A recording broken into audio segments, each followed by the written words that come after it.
Agak maju sikit. Ya. Ya.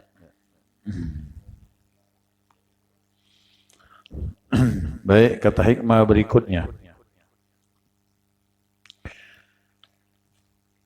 Illam tuhsin zannaka bihi di ajli wasfihi fahassin zannaka bihi li ajli muamalatihi ma'aka.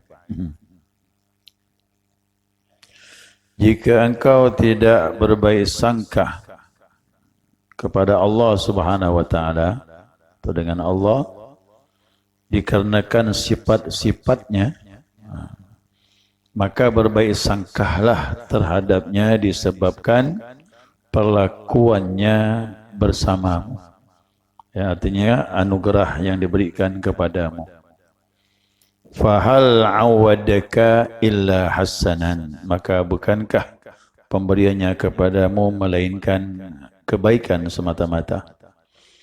Wahal asda ilaika illa minanan, ya, illa minanan. Bukankah pemberiannya kepadamu itu melainkan karunia semata-mata. Baik jemaah sekalian, ini masalah sangkaan, ya, prasangka terhadap Allah Subhanahu wa taala. Zan. Zan ini bisa benar, bisa salah. Itu zan. Ya, walaupun kebanyakan zan ini mendekati kebenaran, tapi tidak untuk kemungkinan bisa keliru. Berbeda dengan waham. Kalau waham keliru betul. Ya, sangkaan yang jauh dari kebenaran itu waham. Nah, tapi kalau zan, ya, dia bisa benar, bisa juga tidak. Maka sangkaan ini dibutuhkan, ya, dibutuhkan kekuatan iman. Maka bersangka baik terhadap Allah itu dianjurkan oleh Nabi SAW.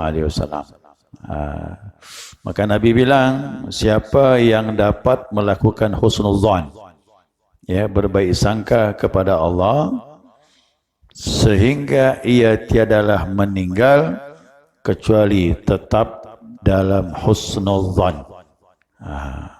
Jadi dari mulai kita hidup sehat sampai sakit sampai mau meninggal pun kau dapat husnuzan. Maka kata Nabi harus berbuat demikian. Tidak boleh tidak.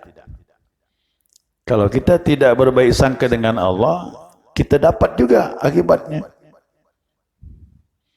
Apalagi detik-detik terakhir orang mau meninggal, itu sangat riskan. Ya, sangat riskan sekali. Berbaik sangka itu dimulai dari sekarang, waktu kita sehat. Apapun yang kita hadapi. Maka ulama menyatakan an-nasu fi husni dhanni billahi ala qismaini. Jadi orang itu dalam sangka baik kepada Allah dibagi menjadi dua. Ya, ada dua bagian, dua golongan. Yang pertama khawasun, yang kedua wa awamun. Ada orang yang khusus, ada orang yang awam kebanyakan. Yang kebanyakan ini pun udah bagus. Nanti kita bahas nih, ya. Siapa ya orang yang khawas ini? Orang yang khawas, orang yang khusus dalam bersangka baik terhadap Allah Subhanahu wa taala. Nah, wa ammal khawasu fa husnu dhannihim billahi ta'ala nasyi'un an syuhudi jamalihi wa ru'yatihi wa kamalihi. Orang yang khawas ini, yang khusus, mereka bersangka, ya, bersangka baik dengan Allah Subhanahu wa taala yang timbul dari menyaksikan jamalullah, keindahan-keindahan yang Allah berikan kepadanya. Dan dia melihat kesempurnaan Allah. Waktu kelapangan datang, hati tenang, rezeki cukup. Nah, waktu itu dia melihat jamalullah yang indah-indah. Saya kira sih jamaah tu pun mau juga yang begini. Ya, senang rasanya. rezeki cukup, hati lapang. Ya, ini rasanya di surga. Nah, fa husnul dzannihim billahi la yanqati'u sawa'un. Yes. Maka sangka baik mereka dengan Allah tak pernah putus. Terus jalan. Kenapa? Keindahan yang datang, kelapangan, badan sehat, ibadah mantap, iman luar biasa, rezeki cukup. Tapi sama saja kepada mereka ini apabila dihadapkan bijamalihi atau bijalalihi. Pertama yang indah-indah datang, tapi kan tidak selalu. Nah, ada tahap yang kedua, Allah datang apa? Bijalalihi. Bijalalihi ini yang pahit-pahit, yang susah-susah. Tak selamatnya lapang. Allah uji kesempitan. Ini jalalih ya. Jadi Allah tajalli juga dengan sifat jalalnya. Tapi maaf, yang susah-susah tu menurut hawa nafsu susah. Menurut iman tak susah sebenarnya. Hawa nafsu yang tak terima. Ya. Jadi sama bagi mereka ini. Yang sulit-sulit datang tak ada masalah. Dia melihat juga Allah tajalli dengan dirinya. Ingat, yang susah-susah juga datang dari Allah juga. Nah, kalau kita mau yang enak-enak saja, yang susah tak mau, wah, susah juga. Dalam pandang ilmu tasawuf susah orang ini gitu deh. Kenapa dia bilang? Karena sifatnya Allah Subhanahu wa taala pertama rahmah. Ada rahmat di balik kesulitan itu. Ada kasih sayang Allah di balik kesulitan. Nah, cuma kita mau paham betul-betul nih. Apalagi warrafah, ada kelembutan Allah di balik kesulitan itu. Wal karam, ada kemuliaan Allah berikan kepada kita di balik kesulitan. La yanqati, itu tak pernah putus. Jadi kalau kita memahami Allah, baik yang indah datang, yang sulit datang, di situ banyak hikmahnya. Bahaya juga kita kalau datang itu semuanya yang menyenangkan. Oh, bisa lupa nanti, bisa bergeser iman. Ya, bisa bergeser iman. Faida tajallalahum bijalali, apabila tajalli kepada mereka yang sifatnya jalaliyah, yang sulit-sulit. Nah, menurut hawa nafsu atau qahriyatihi, keperkasaan Allah, alimu ma fi tayyidhalika min tamami ni'mati.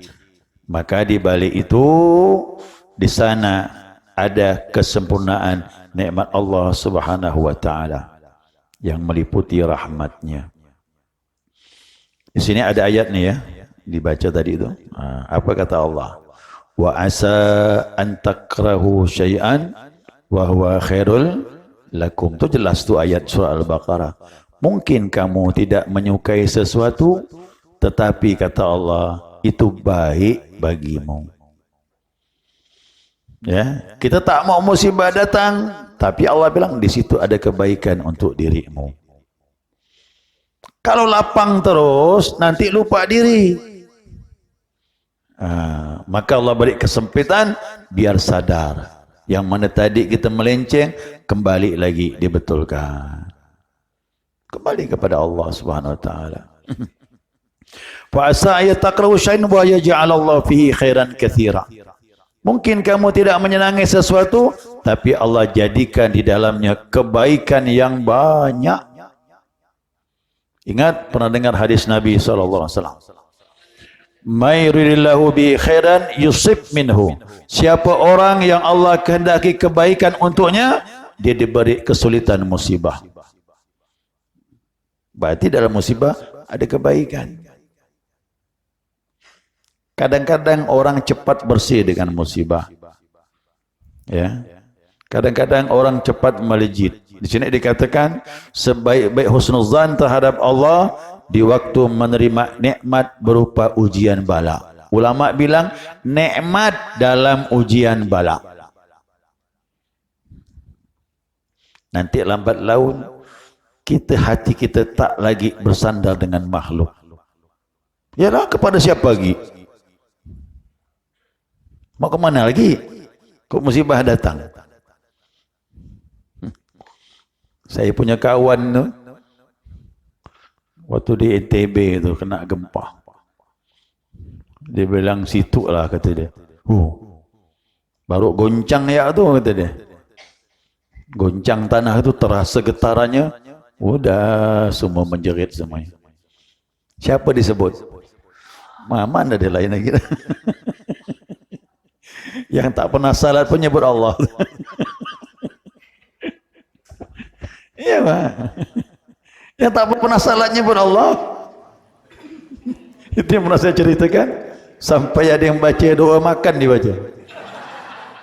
Allahumma barik lana fima razaqtana, kata dia. Ini doa makan, kata kawan. Kena tak tahu doa yang lain, doa makan ya paham.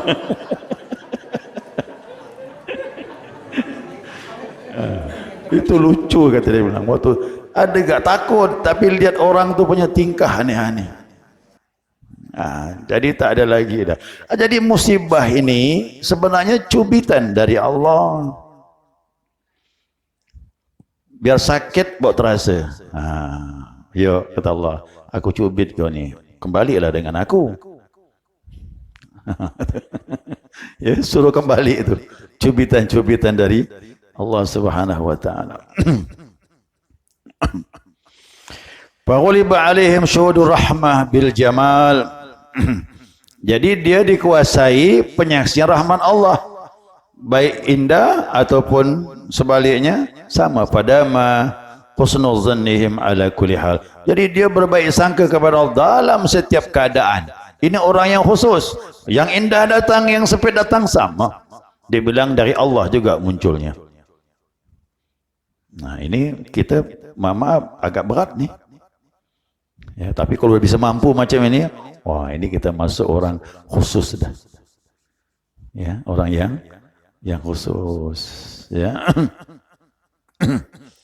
Nah, kalau saya buka kitab Syekh Abdul Qadir Al-Jilani qaddasallahu sirrah, dalam kitab Baitur Rahmani, Buyutatur Rahmani, kalau salah itu ya.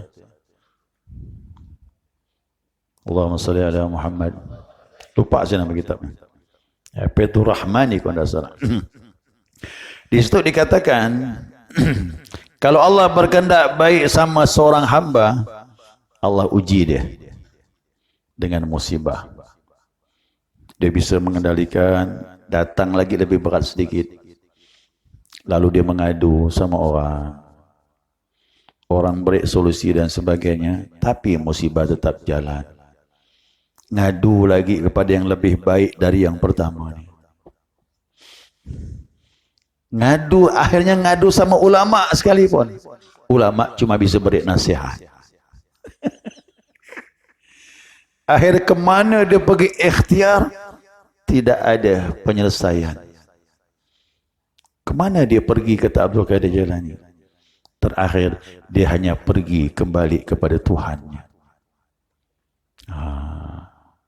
Kalau bapa ibu dah mengalami ini, sudah tak bisa lagi dah. Kemana aku nak mengadu? Kalau bukan hanya kepada Tuhanku, sumber segala sesuatu. Oh, ini sudah mantap dah. Indah ni macam ini. Maka kata Abdul Ghilani, maka dia pun berbolak balik di hadapan Allah. Seperti mayat yang dimandikan. Basah. Setelah itu apa yang terjadi? Allah kukuhkan imannya. Allah angkat derajatnya. Kalau dia bisa tetap bertahan, maka Allah pilih dia. Jadi tak bisa kita berburuk sangka. Ya, apapun yang terjadi, maka yang pahit-pahit itu jalani saja. Ya, ada hikmah di balik itu semuanya. Nah, kemudian sampai ada orang yang mau meninggal, tu kan? Dia didatangi Nabi SAW. Abu Sa'id Al-Khudri berkata, Rasulullah besuk orang yang sakit. Ya, lalu Rasulullah bertanya kepada orang yang sakit itu, bagaimana sangkaanmu kepada Allah? Nabi tanya itu ya. Nabi tak seperti kita ini. Kita paling bilang sabar, ya, ingat Allah. InsyaAllah dosa kita diampunkan Allah. Allah lipat gandakan kebajikan kita. Nah, itu nasihat kita kan orang sakit. Tapi Nabi tidak. Nabi cuma tanya, hai fulan, bagaimana sangkaanmu sekarang dengan Allah? Waktu sakit kuat, menjelang kematian. Apa dia bilang? Husnul zan. Aku masih berbaik sangka dengan Allah. Kata Nabi, sangkahlah sesukamu kepada Allah. Allah selalu akan memberi apa yang kau sangkakan. Jadi kalau kita masih berbaik sangka dengan Allah dalam situasi seperti itu, pasti kita dapatkan sesuai apa yang disangka hamba tersebut dengan Allah Subhanahu wa taala. Gitu gak jamaah sekalian? Kalau jamaah berzikir menyangka Allah dekat, dapat. Jangan menyangka Allah jauh, jauhlah tu. Sangkalah yang terbaik untuk kita dengan Allah Subhanahu wa taala. Ya. Nah, ini orang-orang yang khusus sudah nih. Kalau sudah begini, siap-siap untuk dipilih oleh Allah Subhanahu wa taala. Ya, mudah-mudahan ada yang dimampukan. Saya tidak bilang semuanya. Kok dapat sih semuanya lah. Mudah-mudahan ada yang dimampukan Allah bisa menghadapi situasi seperti ini. Wa ammal awam, nah sekarang yang awam pula. Bagaimana orang yang awam dalam menyangka kepada Allah? Nah, dibilang fa husnul dzannihim billahi syai'un an syuhudi ihsanihi. Nah, mereka ini berbaik sangka dengan Allah munculnya sebab menyaksikan kebaikan Allah. Nah, yang pertama tak kuat dia nih, tak mampu dia. Dia masih mampu, dia berbaik sangka dengan Allah karena Allah Maha baik. Ya, nikmatnya tak terhingga. Wa husnu muamalatihi wa imtinani, dan dia berbaik sangka dengan Allah karena perlakuan Allah dengan dia begitu banyak karunia yang Allah berikan kepadanya. Ini pun bagus juga. Ya, untuk tahap awal bagus nih. Udah mantap dah. Nah, apabila turun kepada mereka hal-hal yang tak baik, yang sempit-sempit, bagaimana dia nih? Nah, dia melihat tadi anugerah Allah. Ya Allah, kalaupun kesempitan datang kepada aku, tapi kebaikanmu banyak, lebih daripada ujian ini. Nah, gitu aja. Jadi Bapak Ibu harus begitu. Jadi datangnya penyakit, ya Allah, sakit. Walaupun setahun, ikut Nabi Ayub alaihissalam. Ya Allah, 7 tahun aku sakit, tapi 70 tahun aku sehat. Bisa enggak tuh? InsyaAllah. Ya. Kan kita kalau masalah susah penyakit, ikut Nabi Ayub alaihissalam. Ya. Ikut Nabi Ayub. 70 tahun aku sehat ya Allah. 7 tahun sakit. Nikmatmu masih banyak. Begitu dapat kekayaan, ikut Nabi Sulaiman. Apa dia? Hadza min fadli rabbi ashkuru am akfur. Ini keutamaan dari Allah diberikan kepadaku, kerajaan yang besar. Allah uji aku, apakah aku bersyukur atau kufur.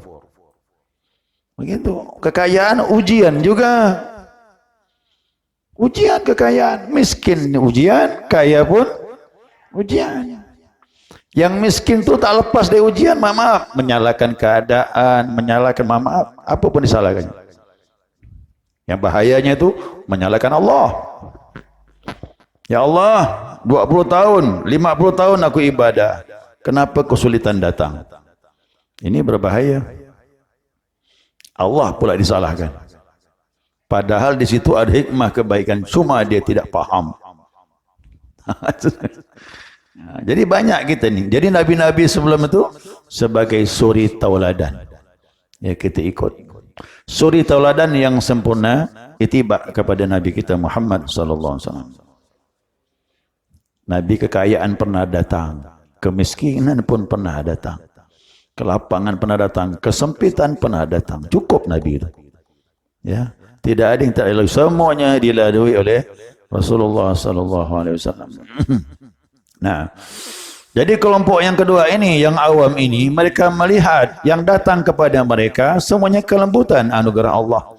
Dia ingat pemberian Allah yang dulu sampai sekarang masih banyak anugerah yang melimpah kepadanya. Tapi kadang-kadang orang bisa keliru juga dengan pandangan ini. Bisa jadi yang tak baik, begitu anugerah banyak, datang kesulitan, dia pun mengeluh kepada Allah, lupa dengan anugerah yang begitu banyak diberikan Allah Subhanahu wa taala. Oh, ini berbahaya kata ulama. Ya, jadi obatnya cuma satu saja. Begitu kesempitan datang, ujian datang, penyakit datang, musibah datang, bilang sama Allah, ya Allah, ini musibah tak sebanding dengan nikmat yang kau berikan kepada aku. Selesai. Cuma itu saja. Adab yang paling bagus. Ya, itu adab yang paling bagus. Nah, maka di sini dikatakan, kalau yang pertama, dia melihat sifat Allah maha baik. Sifat jalal datang, ada hikmahnya yang terbaik. Sifat jamal datang pun ada hikmah yang terbaik. Sama pandangan dia. Tapi yang kedua, dia masih berbaik sangka dengan Allah. Karena pemberian Allah begitu banyak kepadanya. Ya. Maka yang terbaik yang pertama. Yang kedua pun sudah baik. Ya. Telah bersabda Nabi SAW. Nabi bersabda, "Wahibbullah lima yu'adzikum bihi min ni'matihi." Cintailah Allah dikarenakan pemberianmu disebabkan ia nikmatnya begitu banyak. Jadi bisa, jamaah bisa mencintai Allah sebab nikmat yang begitu banyak. Ada jalan. Ya, walaupun ini belum sempurna, tapi jalan. Jadi pandang nikmat Allah begitu banyak, maka kata Nabi, cintailah Allah, kerana dia banyak memberi kepadamu. Wahibbuni bihubbillah, dan cintailah aku, kata Nabi, karena aku mencintai Allah. Ini jelas nih hadis ni ya. Jangan ragu lagi cinta Nabi dengan Allah Subhanahu wa taala. Jadi cintailah Allah karena pemberiannya begitu banyak. Cintailah Nabi Muhammad sallallahu alaihi wasallam karena beliau sangat dan sangat mencintai Allah. Tidak ada kecintaan yang paling sempurna kepada Allah kecuali Nabi kita Muhammad sallallahu alaihi wasallam. Jadi wali-wali Allah mencintai Allah tu percikan daripada cintanya Nabi kita Muhammad kepada Allah. Ya. Nah, itu jalannya. Maka berusahalah jamaah sekalian untuk mencintai orang-orang yang mencintai Allah. Syekh Abu Hasan radhiyallahu an berkata, ini Abu Hasan Asy-Syadzili rahimallahu taala, "Inna lanuhibbu ilallah." Sesungguhnya kami tidaklah mencintai kecuali hanya Allah saja. Bayangkan.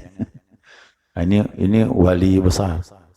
Kutub juga pada zamannya, Kutubul Aqtab. Apa kata beliau? Sesungguhnya kami tidak mencintai kecuali hanya Allah saja. Ya, tak ada yang lain.